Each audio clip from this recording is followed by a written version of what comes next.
कहते हैं कि व्हाट्स इन अ नेम, यानी नाम में क्या रखा है, लेकिन यही नाम आपकी पहचान होती है, आपकी सोच बताती है, आपका उद्देश्य बताती है।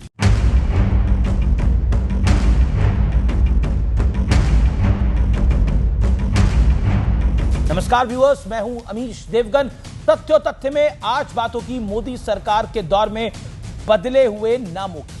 आज हम भारत के उस बदलाव की बात करेंगे जो केवल नाम बदलने तक सीमित नहीं है, बल्कि इसे शासन की सोच और संस्कृति में हो रहे एक गहरे बदलाव के तौर पर देखना चाहिए। प्रधानमंत्री कार्यालय यानी प्राइम मिनिस्टर ऑफिस पीएमओ अब एक नए नाम और एक नई पहचान के साथ दुनिया के सामने आएगा, जिसे अब सेवा तीर्थ के नाम से जाना जाएगा।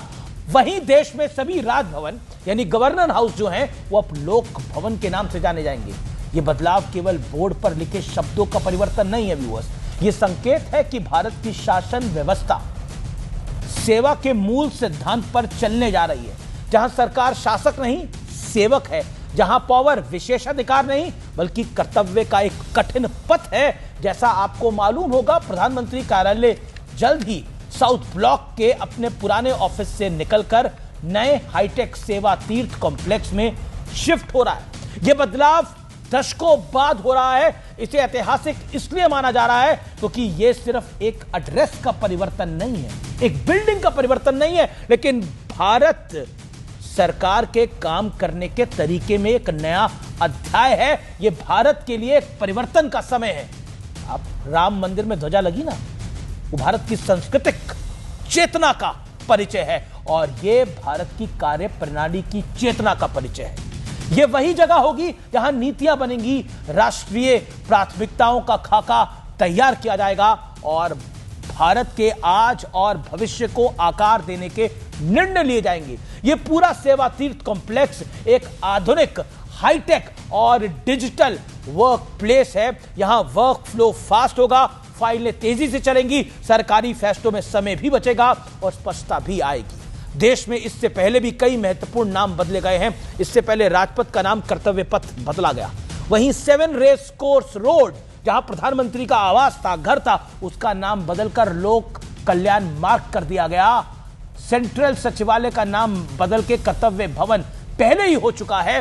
हर नाम एक विचार को आगे बढ़ा रहा है, यह सरकार की पूरी इथोस को आगे बढ़ा रहा है। यह है नरेंद्र मोदी की सोच, सेवा और देश के आम नागरिक के अंदर यह भावना पैदा करना कि सरकार आपकी सेवा के लिए, आपके ऊपर शासन करने के लिए नहीं है, सरकार आपकी सेवा करने के लिए है। जैसा अब्राहम लिंकन ने कहा था, मैं उन्हें कोट करता हूं, द ग्रेट अमेरिकन प्रेसिडेंट, लोकतंत्र जनता की सरकार है, जनता के द्वारा है और जनता के लिए है। और आज भारत इसी विचार को फिर से जी रहा है।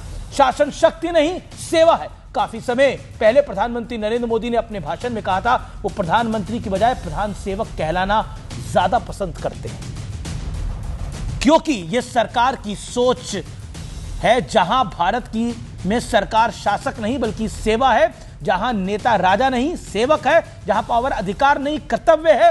और यह सरकार एक लॉन्ग टर्म प्लानिंग के साथ काम करती है, जिसकी झलक हर फैसले में दिखाई देती है।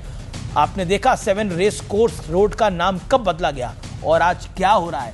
हमने देखा किस तरह से जनधन खाते खुले और फिर डायरेक्ट बेनिफिट ट्रांसफर हो रहा है, डीबीटी हो रहा है। यही है नरेंद्र मोदी के शासन का अंदाज।